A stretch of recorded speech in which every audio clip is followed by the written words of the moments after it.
ನಾನು ಮಾರತಳ್ಳಿಂದ ಬಂದಿದ್ದೀನಿ madam. Sir ಮಾರತಳ್ಳಿಯಲ್ಲಿ ಎಲ್ಲೂ ಸಿಕ್ತಿಲ್ವಾ ಸರ್? ಎಲ್ಲೂ ಆ ಕಡೆ ಎಲ್ಲೂ ಇಲ್ಲೇ ಇಲ್ಲ ಮೇಡಮ್. ಅಲ್ಲಿಂದ ಬಂದು 1 hour ಆಯಿತು, ಇಲ್ಲಿ ನಿಂತಿದ್ದೀನಿ. ಅದು ಸಿಗುತ್ತೋ ಇಲ್ಲ ಗ್ಯಾರಂಟಿ ಇಲ್ಲ ಸರ್. ಇವಾಗ ಹಿಂಗಾದ್ರೆ ಮುಂದೆ ಪರಿಸ್ಥಿತಿ ಏನು ಸರ್ ದೇಶದ್ದು ಅಥವಾ ಯಾರು ಇಲ್ಲ ರಾಜಕೀಯಗಳು ಯಾರನ್ನ ಇದಕ್ಕೆ ತಲೆ ಎಕ್ಕಿದ್ರೆ ಹೇಳಿ ಮಾತಾಡೋಣ. ಅಲ್ಲ ಹೌದು, ಮೋದಿ ಅವರು ಮಂಡ್ಯಕ್ಕೆ ಬರ್ತಾ ಇದಾರೆ. ಅವ್ರು ಬರ್ತಾರೆ, ಅವ್ರ ಸುಖಕ್ಕೆ ಬರ್ತಾರೆ, ಅವ್ರಿಗೆ ಕಷ್ಟ ಸುಖ ಕಳೀತದೆ, ಅವ್ರ ಪಾಡ್ಗೆ ಅವ್ರು ಹೋಗ್ತಾರೆ. ಬಂದಾಗ ಬರ್ತಾರಲ್ಲ ಸರ್. ಅಲ್ಲ ಮೋದಿಯವ್ರು ಏನೇನೋ ಮಾಡ್ತಾರ ಮೇಡಮ್, ಏನೇನು ಮಾಡ್ತಾರ? ತರಿಸ್ತೀನಿ ಅಷ್ಟೇ, ಮಾಡ್ತೀನಿ ಅಷ್ಟೇ. ಸ್ಪಾಟಲ್ಲಿ ಇವತ್ತಿನ ದಿವಸ ನಾನು ಹೇಳ್ತೀನಿ ಅಂತ ಬೇಜಾರು ತಿಳ್ಕೊಂಬೇಡಿ. ಎಲ್ಲಿ MLAಗಳು ಏರಿಯಾ MLAಗಳು ಬಂದು ಅವ್ರವ್ರು ಹೇಳಿ ಆಟೋದು ಎಲ್ಲೈತೆ ಒಂದು 500 ರೂಪಾಯಿ ಕೊಡೋಕೆ ಹೋಗ್ತಾ ಇಲ್ಲದೆ MLAಗಳು. ಸರಿ, ಇಲ್ಲಿ ಹೌದು, ಇವಾಗ MLA ಅಂದ್ರೆ ನೆನಪಾಯ್ತು. ನಿಮ್ಮ ಲೋಕಲ್ MLAಗಳು ನಿಮ್ಮನ್ನ ಮಾತಾಡ್ಸೋ ಪ್ರಯತ್ನ ಮಾಡಿ ಯಾವ್ದು ಇಲ್ಲ. ನಾನು ಅದೇ ಹೇಳ್ತಾ ಇದ್ದೀನಲ್ಲ, ಅವ್ರ ಏರಿಯಾದಲ್ಲಿ ಇದ್ದಂಥ ಜನರನ್ನ ಆಟೋ ಡ್ರೈವರ್ಗಳನ್ನ ಖುದ್ದಾಗಿ ಅವ್ರ ಮನೆಗಳಿಗೆ ಹೋಗಿ ತಗೊಳಪ್ಪ 1,000 ರೂಪಾಯಿ ಇಟ್ಕೊಳಪ್ಪ ಅನ್ನೋ ಹೋಗ್ತಾ ಇದ್ದರೆ ಹೇಳಿ ನೋಡೋಣ. ಈಗ ಲೋಕಲ್ ಕಾರ್ಪೊರೇಟರ್ಗಳು, ಲೋಕಲ್ ಲೀಡರ್ಗಳು ಯಾರಿದ್ದಾರೆ? ಕಾರ್ಪೊರೇಟರ್ಗಳು. ಅಮ್ಮ ನೀವು ಕಾರ್ಪೊರೇಟರ್ ವಿಷಯ ದಯವಿಟ್ಟು ಎಲ್ಲಿ ಎತ್ಬೇಡಿ. ಅವ್ರು ಮಾಡೋ ಅವತಾರ ಬೆಂಗಳೂರು ಹಾಳು ಮಾಡಿದ್ದು ಅವರೇ. ಗೋರ್ಮೆಂಟ್ ಜಾಗಗಳನ್ನೆಲ್ಲ ಆಕ್ಯುಪೇರ್ ಮಾಡಿ ಗೋರ್ಮೆಂಟ್ ಸ್ಕೂಲ್ಗಳನ್ನ ತೊಗೊಂಡು ಜಟ್ಕಾ ಸ್ಟ್ಯಾಂಡ್ಗಳು ತೊಗೊಂಡು ಮಾರಾಟ ಮಾಡಿದ್ದಾರೆ. ಯಾಕೆ ವರ್ತೂರು ಕೆರೆನೂ ಮಾರಾಟ ಮಾಡಿದ್ದಾರೆ. ನಗರ ಪಾಲಿಕೆ ಹೆಸರು ಹೇಳ್ತೀರಾ? ಅವ್ರು ಮಾಡೋ ತೊಟ್ಟಿ ಕೆಲಸ ಇನ್ಯಾವುದೂ ಇಲ್ಲ. ನಾವು ಹೇಳೋದು ಆಟೋ ಯೂನಿಯನ್ ಅಲ್ಲ. ನಿಮಗೇನಾದರೂ ಆಟೋಗೆ ಎಲ್ಪ್ ಮಾಡಬೇಕಂದ್ರೆ ಕಾರಲ್ಲಿ ದುಡ್ಡು ಇಟ್ಕೊಳ್ಳಿ, ತಗೊಳಪ್ಪ ಅಂತ ಹಂಚಿ, ಅದೇ ಧರ್ಮ. ಅದು ಬಿಟ್ಟರೆ ಯಾವ ಧರ್ಮನೂ ಇಲ್ಲ ಮೇಡಮ್. ಇಷ್ಟು ಬೆಳಗ್ಗೆ ನಿಂತಿದ್ದೀವಿ, ಯಾವ MLA ಆಗಲಿ ಬಂದು ನಾಷ್ಟ ಏನೋ ಕೊಡೋಕ್ಕೆ ಹೋಗ್ತಾ ಇದ್ದಾಳಿ, ನೀರಿನ ಬಾಟ್ಲು ಕೊಡೋಕ್ಕೆ ಹೋಗ್ತಾ ಇಲ್ಲ. ನಮ್ಗೆ ಇವಾಗ ನೀರು ಬೇಕು, ಯಾರ ಹತ್ರ ಹೋಗೋಣ ಅಲ್ವಾ? ಅಷ್ಟು ಮಾಡೋಕ್ಕೆ ಹೋಗ್ತಾ ಇಲ್ಲ ಅಂದಮೇಲೆ ಏನಕ್ಕೆ ಇದಲ್ಲ? ನಮ್ಮ ಪಾಡು ನಾವು ಕಷ್ಟ ಬೀಳ್ತೀವಿ, ಹೋಗ್ತೀವಿ ಅಷ್ಟೇ. ಯಾರೂ ಮಾಡೋದಿಲ್ಲ ಮೇಡಮ್, ಸುಳ್ಳು. ಎಷ್ಟು ಗಂಟೆಯಿಂದ ನಿಂತಿದ್ದೀರಾ ಸರ್? 1 hour ಆಯಿತು ಮೇಡಮ್. 1 hour ಇಂದ ನಿಂತಿದ್ದೀರಾ?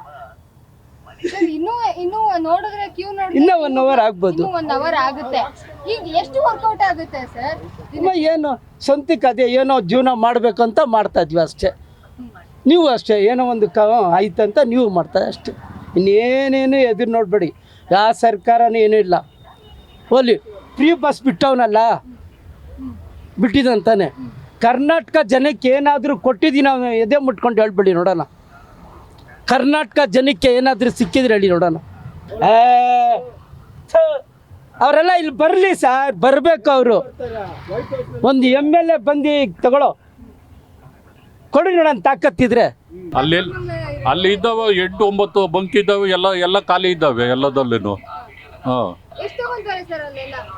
ಅಲ್ಲೆಲ್ಲ ಒಂದು ಕಡೆ 105 ರೂಪಾಯಿ ತಗೊಳ್ತಾರೆ, ಇನ್ನು ಎಲ್ಲ ಕಡೆ 90 ರೂಪಾಯಿ ತಗೊಳ್ತಾ ಇದ್ದಾರೆ.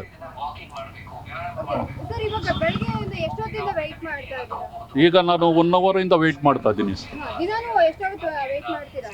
ದಿನನಿತ್ಯ ಅದು 1 hour 2 hour ಹಿಂಗೆ ಅದು ಯಾರೋ ಹೇಳಿದ್ರು. ನಿನ್ನೆ ನಾನು ಈ ಕಡೆ ಬಂದಿದ್ದೆ, ಅವಾಗ ನೋಡಿದೆ. ಅದಕ್ಕೋಸ್ಕರ ನಾನು ಈ ಕಡೆ ಇವತ್ತು ಇಲ್ಲಿ ಬಂದೆ, ಬಾಡಿಗೆ ಹಾಕ್ಕೊಂಡು ಬಂದು ಇವಾಗ 1 hour ಇಂದ ನಿಂತಿದ್ದೀರಿ ನೋಡು. 1 hour ಇಂದ ನಮ್ಮ ಬಿಸ್ನೆಸ್ ಇಲ್ಲ.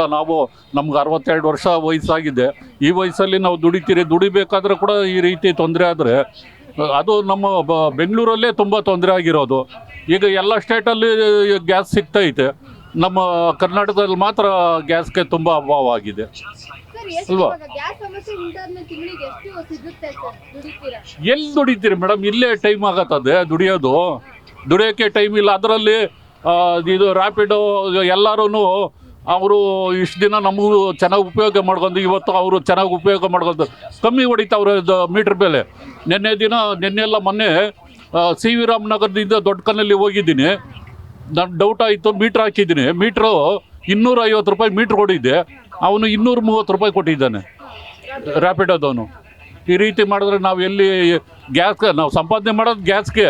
ಸುಮ್ಮನೆ ಮನೆಯಲ್ಲಿ ಕೂತಿರಬಾರ್ದು ಅಂದ್ಬಿಟ್ಟು ಟೈಮ್ ಪಾಸ್ ಬರ್ತಾಯಿದ್ರು ಅಷ್ಟೇ ಇಲ್ಲಿ ಗ್ಯಾಸ್ಗೆ.